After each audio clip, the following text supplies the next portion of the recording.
अस्सलामुअलैकुम दोस्तों, welcome back to our channel find Urdu. आज हम एक ख़ास इंग्लिश सेंटेंस के मतलब को समझेंगे जो है just looking like a wow.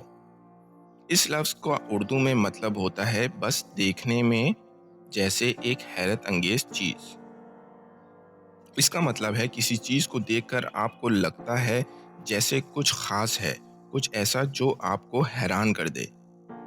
For example, अगर आप किसी नए रेस्टोरेंट में जाते हैं और वहाँ की डेकोरेशन देखते हैं और आपको लगता है जैसे आप किसी शाहकार आर्ट गैलरी में हैं, तो आप कह सकते हैं wow, this place is just looking like a wow.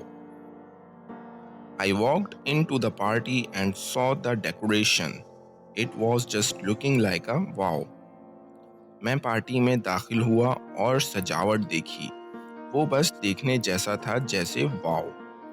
तो ये था just looking like a wow का मतलब। मुझे उम्मीद है कि आपको समझ में आ गया होगा। मिलते हैं नेक्स्ट वीडियो में। शुक्रिया।